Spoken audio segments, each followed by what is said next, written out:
I'm so glad you're here watching. So today, I invented what I call choice therapy. My field is Jewish mysticism. I've written over 30 books on Judaism and Jewish mysticism in particular.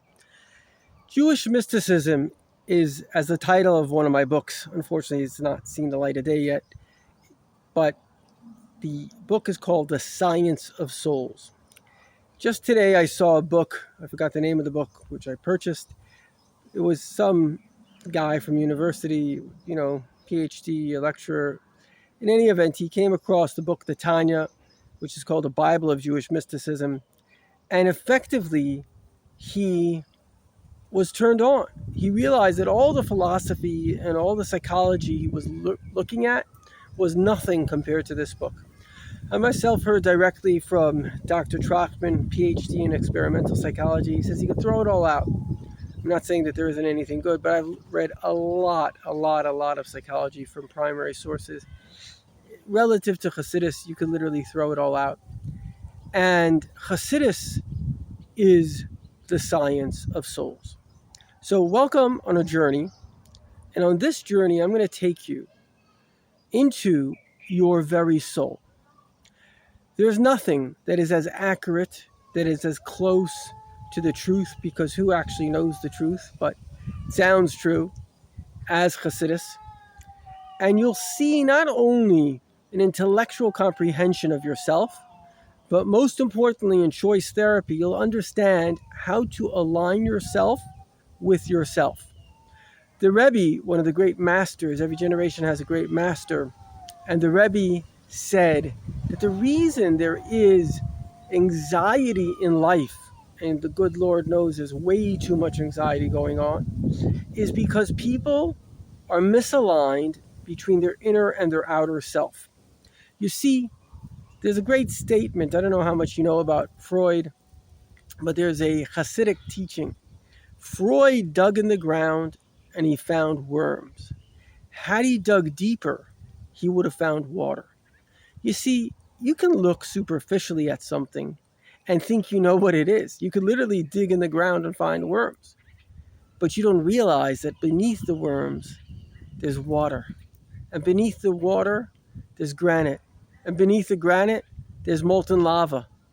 There's a world, and there are worlds beneath worlds. And until you can get to the inner world, until you know the very essence of what's going on, you don't know anything that's going on. We need to start from the inside out. I have a friend, a great psychiatrist, and I told him that's the difference between Judaism and psychology. In other words, psychology and really all observation and science, and God bless it, there's a lot of great to it, is looking from the outside in. I exist, and I'm trying to peel away the layers of existence to understand it. But even in the quantum field and the layers of the physical reality, we figure it out that we don't understand. It doesn't make any sense. It's a miracle. It's popping in and out of existence every second. But if you go the other way around, inside out, whereby you start with what does God, the creator of you, of the time-space souls within a time-space dimension, tell us about ourselves, everything changes. And what I'm going to tell you now can change your life. It's definitely changed mine.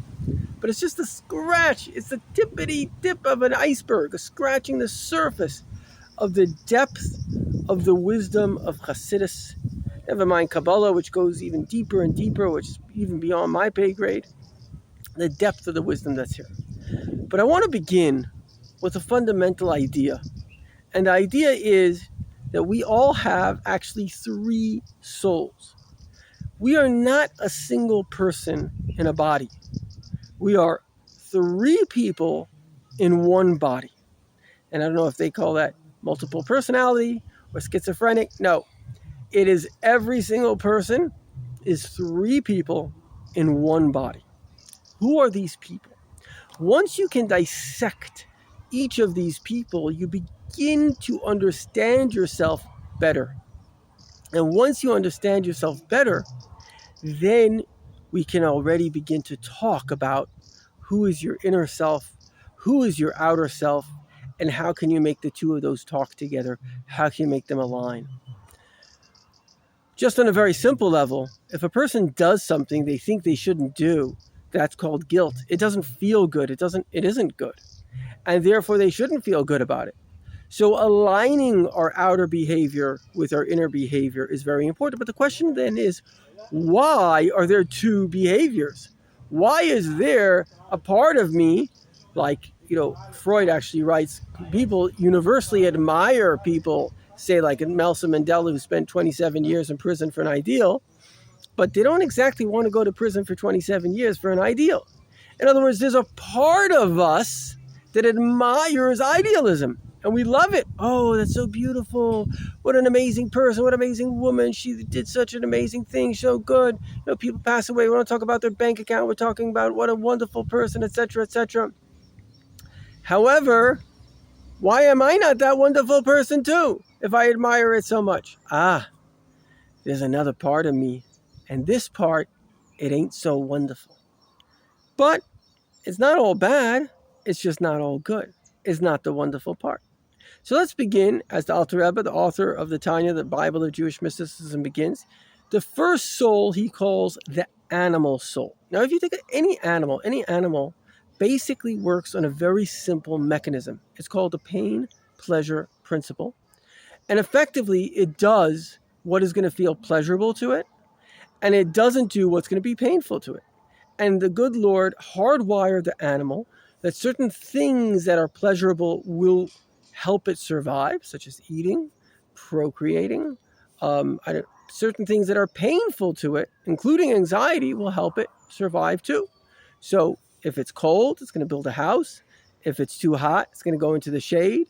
If it's fight or flight, if it has to, literally survival, it can go into a panic mode and go into fight or flight. So there are things that we have within us. Now, of course, that can go into extremes, and the extremes are where the problem lies. So if I'm extremely into pleasure, say drugs, I forget about the rest of my life and I lose my life. Even if it's not physically, it's metaphysically. I just waste my life, as many people are doing. They call it escapism. People don't know why they exist, which at the end of this, I hope you'll send me a message that you did figure out why you existed. The other is the other extreme. I get into, God forbid, fear and anxiety, and that's no life either. I went through basically years of post-traumatic stress, and trust me, it's one of the worst things that you can, it's being tortured for years straight. It's terrible, and that's why I think most people commit suicide, because they're in a state of anxiety. And so therefore, if you have high anxiety, please, I'm begging you, listen to what I'm saying, because if what I'm saying is going to work for you, it's going to literally can save your life spiritually and most importantly physically. It will literally save your life. And so that's something worth saving. Okay, so we got to the animal soul. The animal soul is the part in us which is basically a chemically based system that certain stimuli were programmed to feel good. It should feel good to procreate. It should feel good to eat. It should feel good to exist. And certain parts in us, basically, things don't feel good. It shouldn't feel good to feel shame. It shouldn't feel good to feel pain.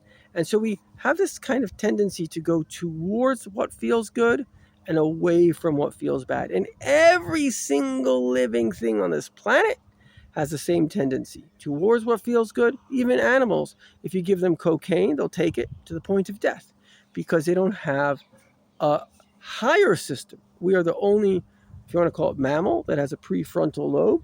And we have also, I want to go in the order of the Tanya. So before I talk about the brain and the mind and the independent mind, animals, by the way, there are animals that are much smarter than us. I hate to break the news, but bees calculate distances to distances to flowers and communicate those distances to the other bees doing a little dance better than supercomputers. Okay, so that's better math than Einstein. So that's pretty impressive, but it doesn't have an independent mind. The mind is just a function of its instinct. Whereas, not only do we have an independent mind, we also have a soul. We're all spiritual. I know a psychiatrist, he's a great guy, And basically, he's a big researcher. And he said that when we are spiritual, there are actually parts in our brain that light up. Can you imagine that? Parts in our brain that light up. And so the point is spirituality, and 62% of the world, based on Gallup polls, believe not only in God, but in a personal relationship with God. Over 80% of the world believe in a higher power. So spirituality is not some hocus pocus stuff. It is what the vast majority and the smarter people, the studies show that smarter people believe in God. To believe in something that you don't see takes more wisdom than to ignore it. And this, in fact, is a real desire within us. Now, why do we have this desire? Why does it feel so good to pray, feel so good to study the Torah, feel so good to talk to God, to feel God's presence if you can? The answer is because part of us is called the divine soul. It's basically a spark, part of God, that, according to Kabbalah, in the beginning there's just God, and then God creates these higher time-space dimensions. You want to call it heaven. And there he creates like a spark, the first itty-bitty soul, but a very, very holy, holy, holy soul, because in those worlds, all they see is godliness. In this world's called Olam. Olam because of the word Helam. It conceals the godliness. And in that world, godliness is revealed. So they know that everything is really God. There is no concealment. And then God connects with that soul, like one flame connects to the second flame, and the two become one. So that soul just yearns for God.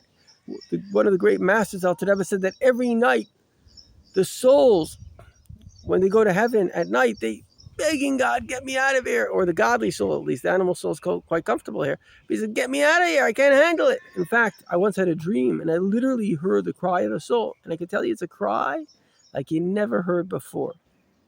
And while we're talking about the cries of souls, we're dedicating this class. It's a very special day.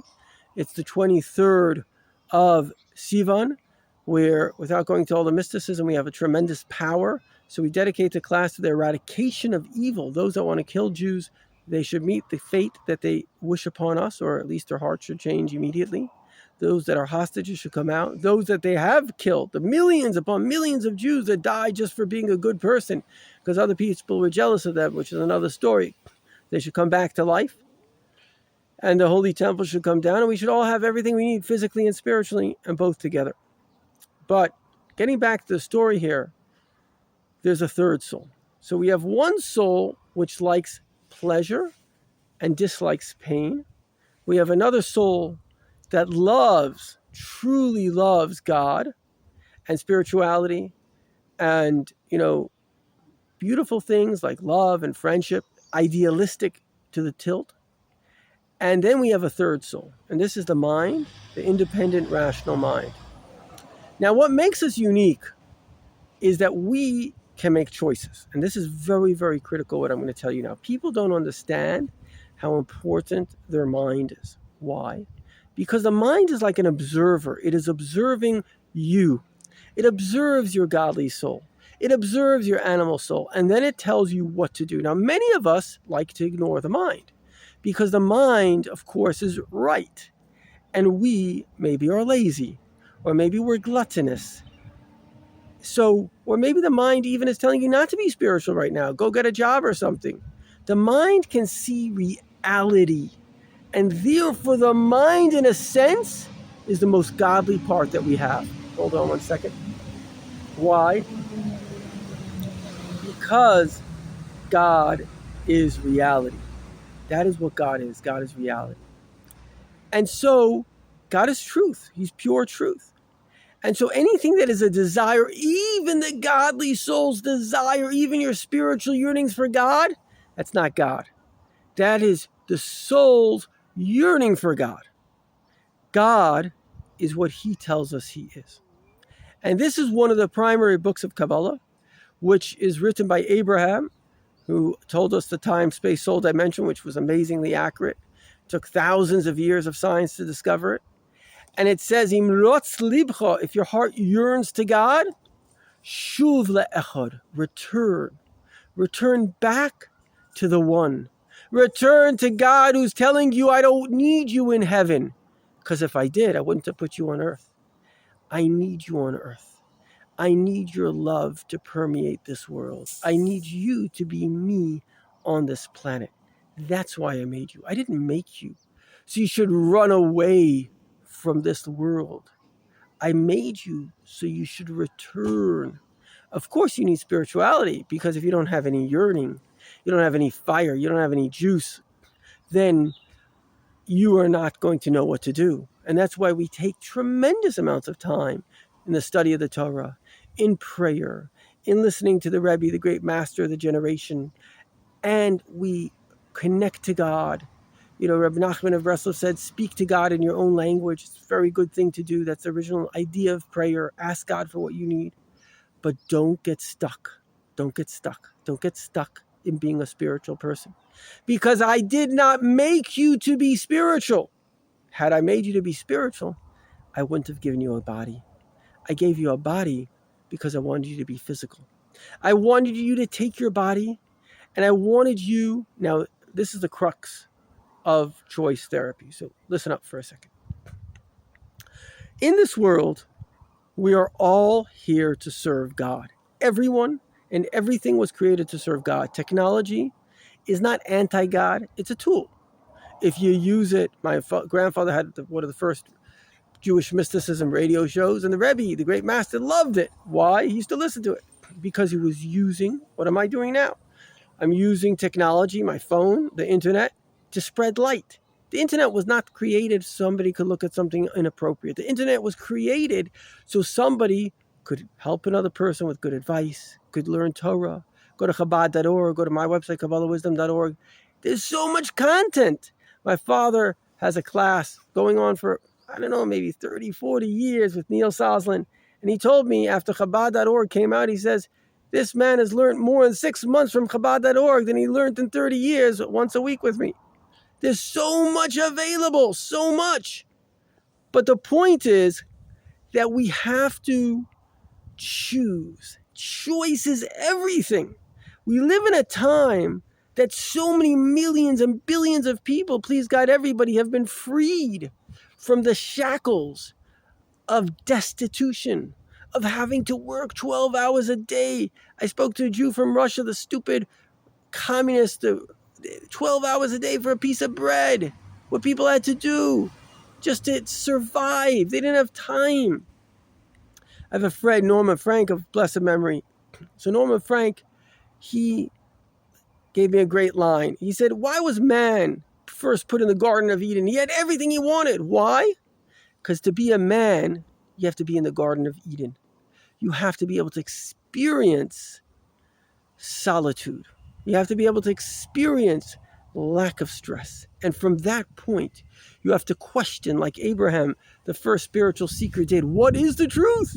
Why am I here? Why did God make this world? It's obvious, it's all scientific, and it's laws beyond any of our natures. Even a single cell no person could make, never mind give it life. But why did God do it? And the answer to that question is very simple. We are a symphony, and we are all a note in the symphony. You are part of the symphony. The tree, I am. We're all part of the symphony. Now, a symphony is beautiful. Imagine there was just the drums playing, or just the banjo, or just the piano, or just the violin. The violin's very nice. But when you have it together, the violin and the piano and the cello, it's music. It's beautiful. And that's the secret of life. There's a great, I guess, heiress, or at least her husband inherited one of the largest sums of money in America, so she doesn't have to work too much. She went around the world looking for the truth, and she came back and she said, I discovered the truth is two things. And the first thing she said, I used to think was right, and the second thing, which I remember, I used to think is wrong. But now I forgot the first thing, but I remember the second thing. And it's something I thought, it's just like a woman, feminine perspective. But now I realize she was right. She said, the purpose of life is beauty.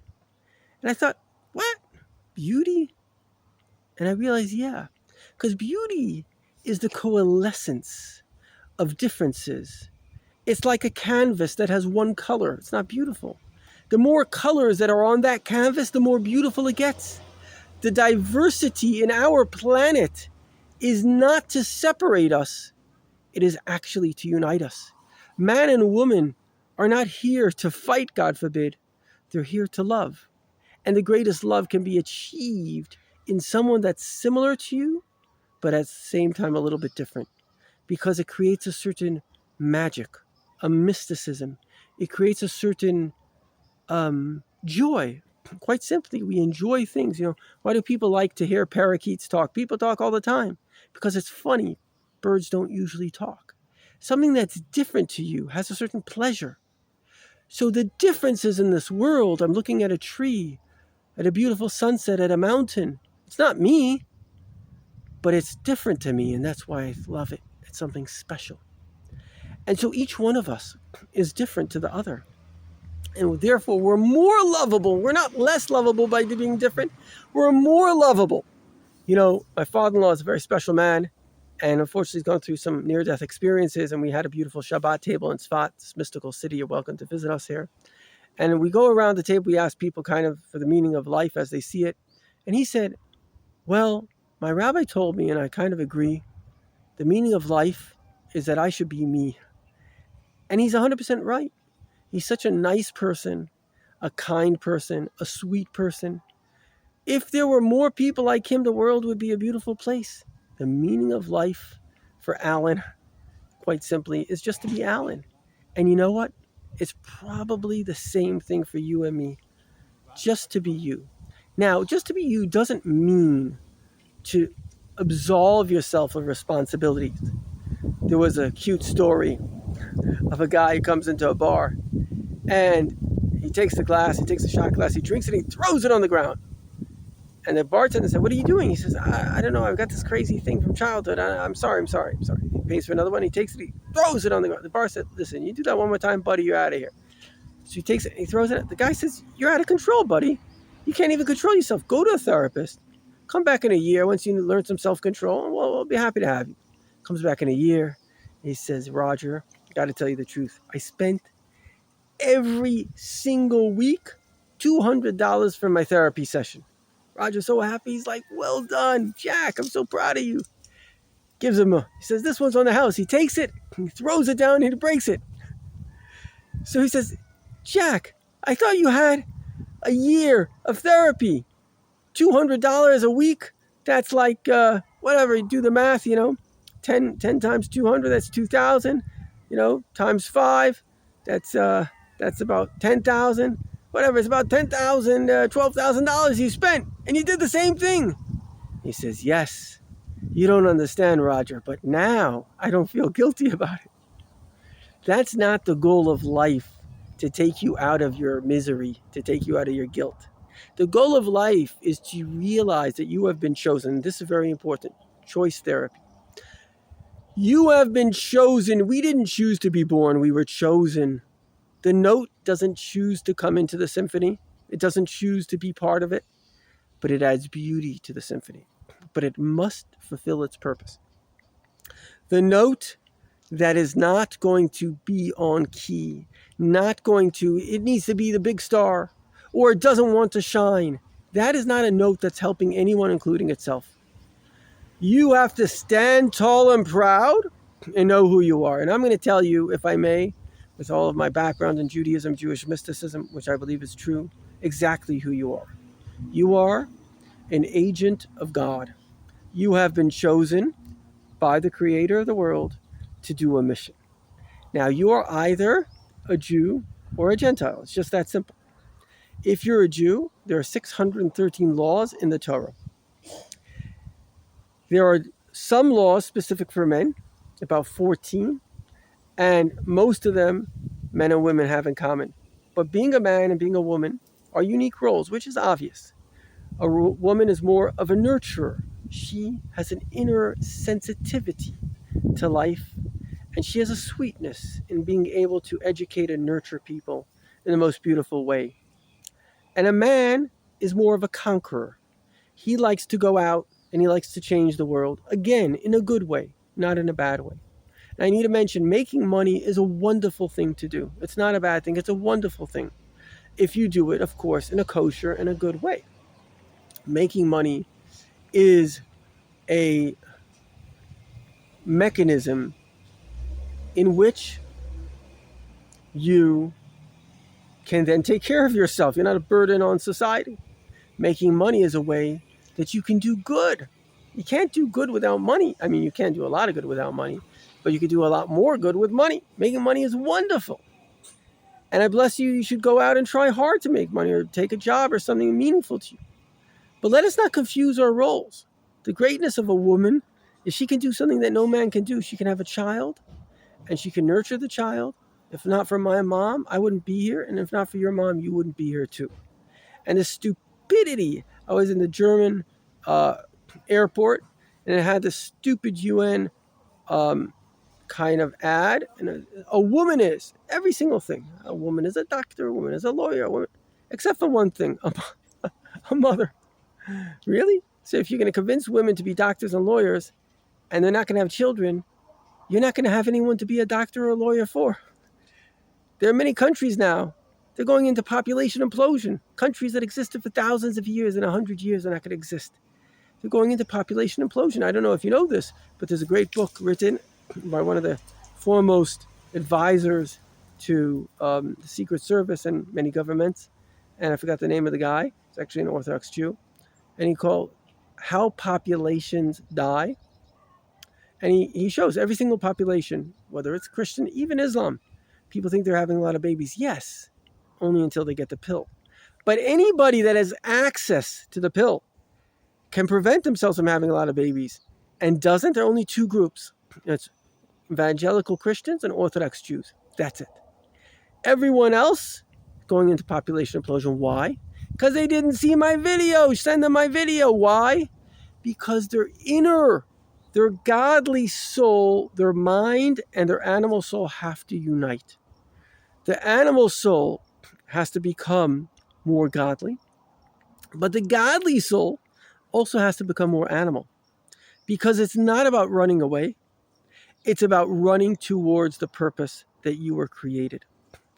And the purpose that you were created is to do the will of God. And that is an active thing to do. The one thing that will never change from the beginning to the end of time is that you are here to do the will of God. Now that will may change. There's a difference between when you're a father and when you're a husband and when you're in work. The same person. It changes based on circumstances. However, the fact is that if you're a Jew, you have 613 commandments. I'll try to put a link to my book, but you can go to KabbalahWisdom.org, Meditations for Your Soul. If you're a Gentile, you have 7 Noahide laws. That's it. You've got a mission. You got to do your mission. And last but not least, there are 2 other ways that you can figure out what God wants. Now, I want to say to you, why is it called choice therapy? Because you have a choice. God is not saying to you, do this or die. That's not what's going on here.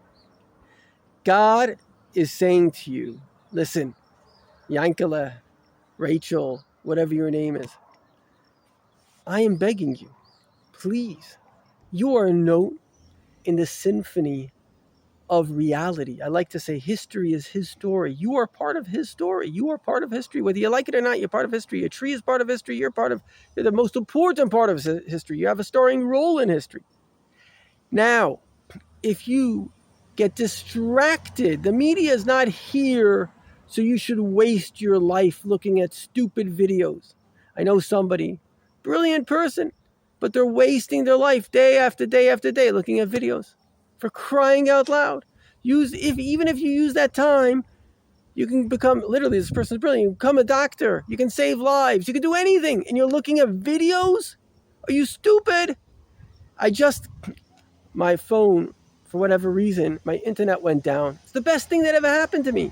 Best thing. My daughter, her phone broke. I said, oh, I'm so sorry. Expensive phone. She says, no, I'm so happy about it. My phone was broken for 3 months. I eventually had to get you have to get online. But now I made a great resolution. I'm going to share this with you. I don't have internet in my house. I don't have it on my phone. My phone is just a regular, what we call a dumb phone. It just has text as well as calling. And I'll use my office for the internet. And therefore, I have my brain. My brain is my own.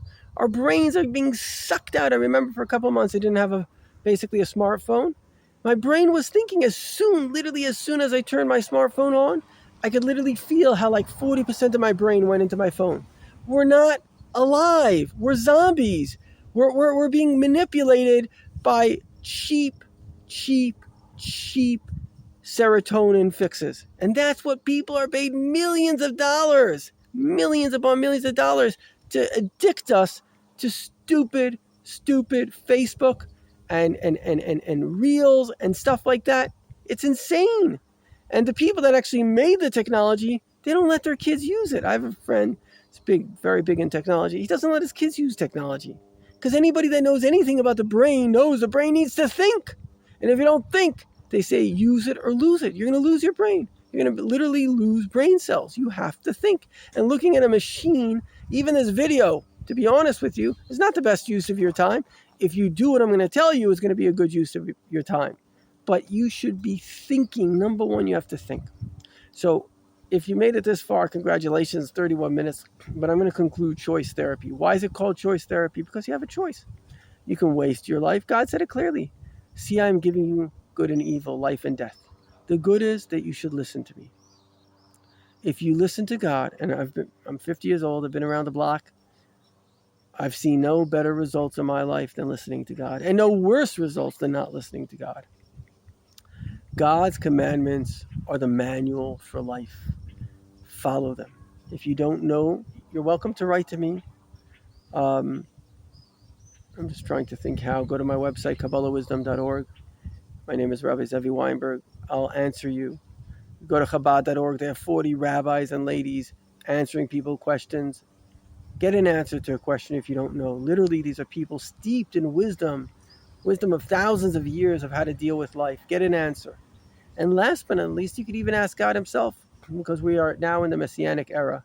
And in this era, it says, V'nibu b'neichem v'neisechem, your children will become prophets. And v'eshbei chasruchi al kol basar, I will pour my spirit on all flesh. God is like Wi-Fi. He can come to all of us at the same time. And he is. And therefore you can ask God. You can literally ask God. And the first thought, not a feeling or emotion, but thought that comes to your mind after you ask is God's reply. It's literally that easy. And because I've done it many times and it's true, I'll tell you, after you ask, repeat it 3 times and then say thank you 3 times. We have kind of 3 minds, and it has to go through all 3 minds, and you have to be grateful. And do it, and you'll see that it will work. So in conclusion, the choice therapy is telling you this. You have a choice in life, a choice to ignore life, and even psychology, all these things, the best they can do is make you feel good for a moment, not good for life, because life is a proactive exercise. And as long as you are aligned with your deepest core, which is the fact that you actually are God and you have a mission in this world, then your godly soul and your animal soul can feel good. You can feel good about yourself and proud of yourself. But as long as you are misaligned, whether you are too spiritual or whether you're too physical, or God forbid you're running away from reality, and certainly if you're in pain, and God bless you, you should get out of it, you are misaligned. And if you are misaligned, you cannot be happy. So let us do a little meditation and a prayer. Breathe in God and breathe out stress. Breathe in light and breathe out darkness. Breathe in love and breathe out hate. Breathe in feeling loved and breathe out shame and resentment. And now for a prayer. Please God, you created me just the way I am, because there's no one that ever has been, no one that ever will be me. I'm a special note in your symphony. And all I don't want anything that others want. They say to compare is to despair. Imagine for a moment, take all the things you want, take them out of your heart and your mind, and put them in a bowl. Can you put them in a bowl? Now take this bowl and take it to the toilet and dump it and flush the toilet. Let it all go away. Let every one of your desires go away. And say, please God, all I want is to be a good note in your symphony, to be a great light, to be a star in your universe. I want to shine you, which is goodness which is kindness, which is truth, which is justice. That is what I want. And whenever I have a question of what that is, I will go to a rabbi or a rebbitzin that have studied this their whole life and know how to apply it. I will ask you directly, or I'll go directly to the Torah, and I'll be sure, because I won't act willy-nilly, haphazard, without thinking. All of evil comes from not thinking. Only by thinking, only by using our mind, can we actually come to the right conclusions. So, may you be blessed to use your choice, the greatest thing that you have. Why is it the greatest thing that you have? Because the deepest part of our soul is our essence. And when you choose something, you choose to do something, your essence is revealed. And all the powers that you have, and you have powers that you can't even imagine, are used. The reason we do stupid things is because somewhere along the line we've chosen it. Whether out of love or lust or pleasure or fear or pain or shame, we've chosen to behave in a certain way because we do want to feel good or we don't want to feel not good. Everything. And only if you get rid of all those desires and you choose unconditionally to be who you really are, which is a servant and an agent of God, will you be. So good luck, and I wish myself luck. It's the hardest thing in the world. Whenever you try to do the right thing, there's a Satan that tries to steer you off. You have to know that this is the most important thing. This will change the world for good, certainly your world, get you heaven, get you earth. But it takes a battle. It takes a mind battle to focus and to do it. Okay, much luck to all of you.